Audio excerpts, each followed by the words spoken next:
Beshem Ha'af, Ve'aben Ve'ruach Kodesh, Ha-Elohim Echad. Di dalam nama Bapa dan Putra dan Roh Kudus, Allah yang Esa. Amin. Shalom, bahasan kita pagi ini, jangan terjerat sekte. Mari bergereja dengan tetap menjadi manusia yang memberkati sesama. Marilah kita bergereja namun tetap menjadi manusia. Bergereja dan tetap memberi berkat bagi dunia.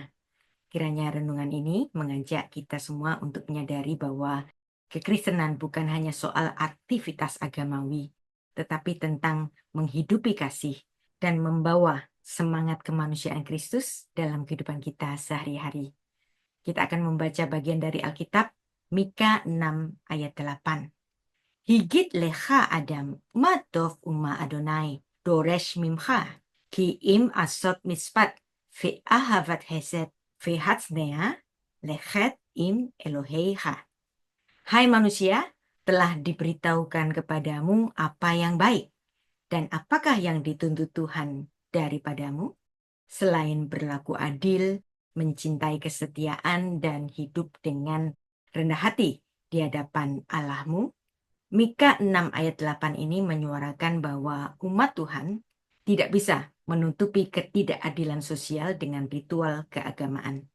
Allah tidak tertarik pada kesalehan agama, tetapi Allah lebih memandang perilaku yang adil, yang setia dari umatnya. Hari ini kita merenungkan satu hal yang sangat relevan dalam kehidupan bergereja kita. Bagaimana mungkin seorang yang aktif dalam gereja, melayani bahkan tampak saleh, namun di luar tembok gereja gagal menjadi manusia. Gereja bukanlah tempat pelarian dari dunia ini, tetapi ruang pembentukan untuk kita yang hadir di tengah dunia sebagai terang dan garam. Matius 5 ayat 13-16. Namun gak sedikit dari kita yang rajin ke gereja, namun tetap miskin belas kasihan. Kita mudah menilai sesama, bahkan mudah mencurigai, bahkan membenci yang berbeda doktrin dengan kita. Sambil tetap mengaku kita melayani Tuhan, kita mengasihi Tuhan, dan fanatisme umat Tuhan semacam itu kepada kelompoknya sendiri, kepada alirannya sendiri, pada gerejanya sendiri, pada sektenya sendiri, adalah bentuk-bentuk kegagalan umat Tuhan, dan umat Tuhan harus peduli sekelilingnya, di mana dia tinggal, di mana dia hidup. Marilah kita menjadi Kristen, bukan sekadar bergereja. Bergereja adalah baik dan penting, namun itu bukan tujuan akhirnya. Kristus tidak memanggil kita menjadi pengunjung gereja yang setia, tetapi Dia memanggil kita menjadi murid yang menghidupi kasih-Nya di dunia ini. Dan perhatikan, Matius 7 ayat 21 ada ayat yang sangat keras. Bukan setiap orang yang berseru kepadaku, Tuhan, Tuhan, akan masuk ke dalam kerajaan surga. Tuhan Yesus menunjukkan bahwa ketaatan ritual tidak menjamin kedewasaan spiritual. Tuhan mencari buah dari kehidupan kita, bukan sekedar aktivitas kita di dalam gedung gereja. Pagi ini saya juga ingin membicarakan mengenai adanya gerakan sekte baru, walaupun masih kecil namun tampaknya cukup meresahkan keluarga pengikut dari sekte akhir zaman ini, yang dipimpin oleh seorang perempuan muda di Semarang. Saya belum tahu banyak mengenai sekte ini karena sangat tertutup, dan salah satu keluarga dari pengikutnya menceritakan kepada saya bahwa ayahnya terjerat pada sekte ini, yang mempercayai bahwa ada rapture dalam 40 hari ke depan. Dan ayahnya kini berada di bawah pengaruh kuat pendeta perempuan ini, dan keluarga itu meyakini bahwa sekte ini sangat menyimpang dari kebenaran firman Tuhan. Si ayah telah meninggalkan rumah dan pergi ke Semarang, di suatu tempat tinggal yang disebut sebagai pengungsian orang-orang terpilih, dan tempat ini sangat dirahasiakan, tidak dapat ditemukan oleh siapapun, katanya begitu. Dan mari kita doakan bersama keberadaan Bapak ini dan juga orang-orang yang terjerat pada sekte ini, supaya mereka dapat segera pulang ke rumahnya masing-masing dan dapat disembuhkan dari penyakit fanatisme agamawi dari sekte baru ini. Kiranya keluarga ini dapat diselamatkan, dapat disembuhkan dari penyimpangan yang diajarkan oleh sekte ini. Sejak hari saya mendapatkan kabar ini, mereka terus di dalam pokok-pokok doa saya. Dan saya bertanya kepada mereka, apakah ayahmu sudah pulang? Kalau ayahmu belum pulang, maka kamu harus lapor ke polisi tentang kehilangan orang. Karena laporan kepada polisi harus dilaporkan oleh keluarganya sendiri.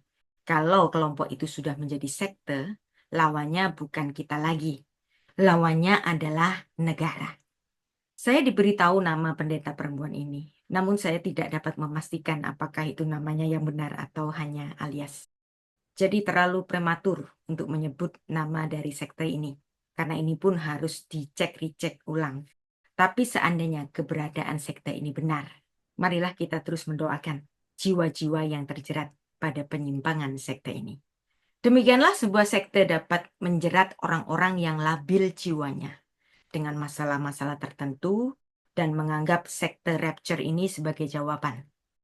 Rapture adalah ajaran yang menyatakan bahwa orang percaya akan diangkat secara tiba-tiba dari bumi untuk bertemu dengan Tuhan Yesus di udara, berdasarkan interpretasi literal dari 1 Tesalonika 4 ayat 16-17. Dan ajaran ini menjadi populer, terutama melalui gerakan evangelikal dan dispensasional dari teologi barat made in Amerika, dan marak dipercayai oleh beberapa aliran karismatik di Indonesia. Ada masalah-masalah teologis dari penekanan yang berlebihan mengenai doktrin rapture made in Amerika ini yang diserap oleh gereja-gereja karismatik di Indonesia. Bahwa mereka mereduksi Injil menjadi eskapisme, escape atau suatu pelarian. Rapture sering dipahami sebagai jalan keluar dari dunia yang jahat. Ini melahirkan teologi eskapistik, keinginan melarikan diri dari dunia, bukan memperbaruinya. Kita orang-orang Kristen dipanggil bukan untuk pergi, meninggalkan dunia ini, nggak peduli dengan masalah-masalah di dunia ini, tetapi kita dipanggil untuk menjadi terang dan garam bagi dunia ini. Jadi teologi eskaspis sangat bertentangan dengan ajaran Tuhan Yesus Kristus. Karena Tuhan Yesus mengajar, datanglah kerajaanmu, jadilah kehendakmu di bumi seperti di surga. Matius 6 ayat 10. Jadi keinginan berlebihan pada rapture, apalagi sudah ditentukan pada 40 hari ke depan, itu adalah penyimpangan dari pemahaman dari apa yang ditulis dalam Alkitab Perjanjian Baru. Kekristenan bukan soal kabur dari bumi, tapi menghadirkan kerajaan Allah di dalam dunia ini. Ini yang dilupakan oleh orang-orang Kristen yang terjerat pada doktrin made in Amerika, rapture, yang marak dipercayai oleh gereja-gereja karismatik di Indonesia. Penganut doktrin rapture made in Amerika ini sering mengabaikan misi sosial dan keadilan. Banyak pengikut sekte rapture engage dan menjadi apatis pada isu-isu kemanusiaan, keadilan, lingkungan, karena mereka percaya dunia ini akan segera berakhir. Padahal Tuhan Yesus dan para Rasul Kristus sangat-sangat peduli terhadap perubahan struktural yang membela orang-orang yang tertindas, mengangkat orang-orang yang kecil, menyantuni orang-orang miskin, bukannya kabur dari dunia ini. Dan gerakan yang sedang terjadi di Semarang itu mengingatkan saya pada satu sekte, yaitu sekte Pondok Nabi tahun 2003 yang dipimpin oleh pendeta Mangapin Sibuyaya yang sudah ditangani polisi. Karena ternyata memang nubuat dari pendeta itu tidak terjadi. Dan itu sudah terjadi pada tahun 2003, 22 tahun yang lalu. Dan memang masih ada sekte-sekte yang lain mengenai rapture. Dan banyak sekali yang tidak terbukti nubuat-nubuat dari pendetanya terjadi. Penganut sekte rapture seringkali menabur ketakutan, bukan pengharapan. Ajaran rapture kadang disampaikan dengan nada teror. Siapkah engkau jika malam ini Tuhan Yesus datang? Alih-alih menguatkan iman, ini sering menghasilkan trauma rohani dan kecemasan yang berlebihan. Pengikut sekte-sekte rapture kurang memahami Alkitab secara kontekstual dalam eksegesisnya. Banyak teks yang dijadikan dasar doktrin rapture diambil secara literal dan terlepas dari konteksnya. Contohnya, 1 Tesalonika 4 ayat 17 bukan menggambarkan pengangkatan diam-diam, melainkan memakai bahasa apokaliptis khas Yahudi dengan simbol pertemuan agung menyambut Raja Semesta yang hadir. Kita harus mengingat bahwa teologi yang sehat melihat akhir zaman bukan sebagai pelarian, tetapi penggenapan kasih Allah yang membaharui ciptaan. Ini ditulis di dalam Wahyu 21 ayat 1-5. Fokusnya bukan kepada siapa yang diangkat, tetapi bagaimana hidup kita menjadi pantulan kasih keadilan dan kebenaran Allah sampai Tuhan datang. Itulah yang dipercayai sekte rapture yang paling dikenal dan gagal di Indonesia, yaitu sekte Kiamat Pondok Nabi, pimpinan Pendeta Mangapin Sibuya tahun 2003, akibat ramalan yang menyatakan bahwa tanggal 10 November 2003 ada kiamat. Dan tentu saja nubuat itu gagal. Rapture tidak terjadi. Dan perlu kita pahami bahwa Tuhan rindu kita menjadi manusia seutuhnya. Apa artinya menjadi manusia? Dalam Alkitab, manusia diciptakan menurut gambar dan rupa Allah. Kejadian 1 ayat 26. Artinya, manusia menjadi manifestasi karakter Allah. Tentang kasih-Nya, tentang keadilannya, tentang kesabarannya, dan tentang pengampunannya. Itulah sebabnya dalam Mika 6 ayat 8, Tuhan tidak menuntut korban bakaran yang besar, melainkan berlaku adil, yaitu tidak munafik, tidak pilih kasih. Yang kedua, mencintai kesetiaan, yaitu hidup dengan integritas. Yang ketiga adalah hidup dengan rendah hati di hadapan Tuhan, bukan merasa yang paling benar. Dan itulah bahayanya jika kita beragama tapi tanpa rasa kemanusiaan. Kita hidup di mana seseorang bisa sibuk pelayanan namun di rumah tidak pernah meminta maaf kepada anaknya atau kepada pasangannya. Seseorang bisa aktif beribadah secara setia namun memperlakukan bawahannya, pegawai di kantornya seperti budak. Kelihatannya rohani tapi kehilangan simpati. Inilah yang dikritik oleh Tuhan Yesus terhadap orang Farisi. Mereka taat hukum Taurat tapi kehilangan kasih dan keadilan. Lukas 11 ayat 42. Gereja itu bukan tempat untuk memoles topeng kesalehan, tetapi tempat kita diproses untuk menjadi manusia yang menghadirkan wajah Allah di dunia ini. Sekte rapture yang mengindoktrinasi anggotanya pada fokus pengangkatan dan tidak lagi mempedulikan keluarganya. Sekelilingnya adalah jenis fanatisme umat Tuhan pada kelompoknya sendiri. Ini keegoisan yang bertentangan dengan ajaran Tuhan Yesus Kristus. Mereka egois pada alirannya sendiri, pada gerejanya sendiri, pada sektenya sendiri, dan ini adalah bentuk-bentuk kegagalan umat Tuhan. Kalau kita ingin menjadi umat Tuhan yang benar, maka kita harus peduli kepada sekeliling di mana kita hidup, terutama kepada keluarga kita, tetangga kita yang paling dekat. Jika Anda mengikuti sebuah kelompok yang menyarankan kepada Anda untuk meninggalkan keluarga, itu tentu saja bukan Kristen yang benar. Anda harus menjadi orang Kristen yang sangat peduli pada keluarga Anda, mengasihi keluarga Anda, bukannya escape dari keluarga. Mari kita menjadi gereja yang manusiawi.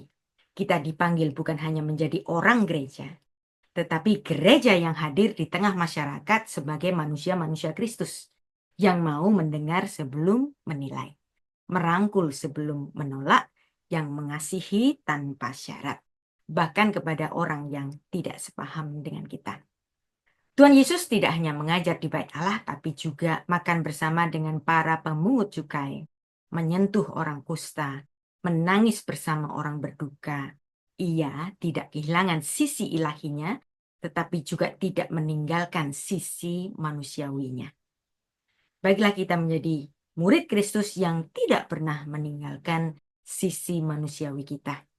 Mari kita jangan hanya puas menjadi anggota gereja, tetapi mari kita menjadi manusia Allah, pribadi yang hadir dengan kasih, keadilan, dan rendah hati. Yakobus 2 ayat 17 menyatakan iman tanpa perbuatan adalah mati. Bergerejalah, melayanilah, namun jangan pernah kehilangan jiwa kemanusiaan kita. Karena Tuhan Yesus sendiri menjadi manusia. Bukan agar kita menjadi lebih religius, tetapi agar kita menjadi lebih manusiawi. Seperti Allah menciptakan kita sejak semulanya. Mari bergereja dengan tetap menjadi manusia yang memberkati sesama kita. Kita memohon Tuhan untuk membentuk, bukan hanya sebagai seorang yang rajin beribadah, tetapi menjadi manusia yang mencerminkan kasih dan kemanusiaan Kristus. Waspadalah terhadap ajaran-ajaran sektarian. Mari kita semuanya memohon Roh Kudus untuk mengajarkan kita untuk berlaku adil, mencintai kesetiaan, hidup dengan rendah hati, dan memampukan kita semua yang bergereja ini tidak hanya kuat di dalam tembok, tetapi berdampak di luar tembok-tembok gereja. Saya menghargai saudara-saudara Kristen yang memegang pandangan rapture dengan tulus, namun saya meyakini bahwa fokus iman seharusnya bukan pada kapan Yesus datang, tetapi bagaimana kita hidup sampai Dia datang. Kita tidak dipanggil untuk melarikan diri dari dunia, tetapi untuk menggarami dan menerangi dunia.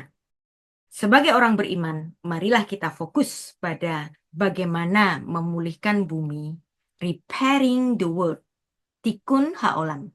Mari selalu aktif untuk turut serta dalam kebaikan-kebaikan dalam perbaikan dunia. Mulai dari yang terkecil, mulai dari keluarga Anda dan lingkungan Anda. Kalau ada gereja meminta Anda keluar dari keluarga untuk mengikuti ajarannya menunggu Tuhan Yesus datang, pastilah ajaran itu nggak benar. Mari baca kembali ayat utama kita. Mika 6 ayat 8. Hai manusia, telah diberitahukan kepadamu apa yang baik dan apakah yang dituntut Tuhan daripadamu. Selain berlaku adil, mencintai kesetiaan, dan hidup dengan rendah hati di hadapan Allahmu, higit lecha Adam, matov uma Adonai, dores mimecha, im ashot mispat, ve ahavat hezet, ve hatsnea lechet im Eloheicha. Ada 3 tuntutan dalam Mika 6 ayat 8 ini. Pertama, berlaku adil, mispat, menegakkan keadilan, tidak membeda-bedakan, tidak memeras, tidak menyalahgunakan kekuasaan, dan keadilan itu bukan hanya soal hukum, tetapi juga soal moral dan solidaritas sosial. Kedua, mencintai kesetiaan. Hesed, kesetiaan yang penuh kasih, cinta yang teguh. Hesed artinya cinta tanpa syarat. Loyalitas perjanjian, kasih yang nyata dalam tindakan dalam suatu relasi, baik kepada sesama maupun kepada Allah. Bukan formalitas, tapi relasi yang sungguh-sungguh penuh kasih. Yang ketiga, hidup dengan rendah hati di hadapan Allah. Vehatsnea lechet im Eloheicha. Kesadaran bahwa hidup ini bukan tentang aku dan aku dan aku, tetapi kita dan kita dan kita.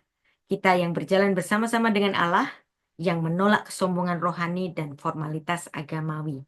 Kata lechet dalam bahasa Ibrani artinya berjalan, merujuk kepada gaya hidup, bukan sekedar cara ibadah, tetapi suatu perilaku nyata dengan rendah hati.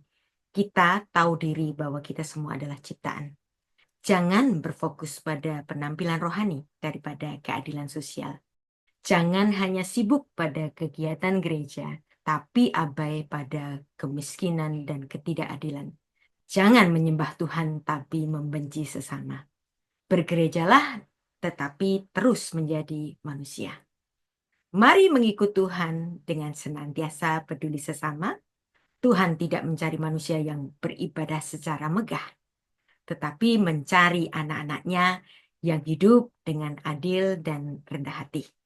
Teruslah beribadah dan tetap kaki menginjak ke bumi di dalam kasih. Selamat mengasihi, Tuhan Yesus bersama kita. Beshem Ha'af, Vehaben, Veruah HaKodesh, Ha-Elohim Echad.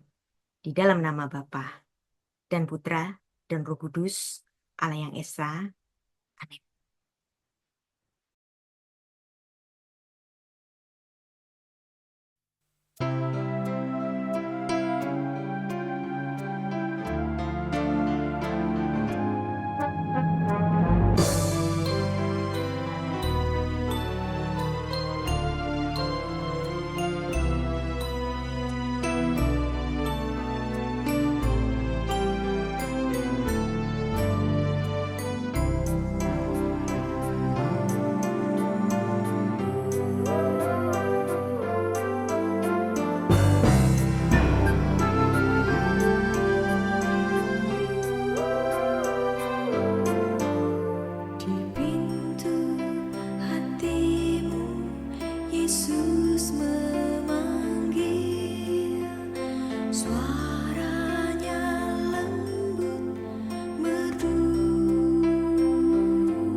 Menantikan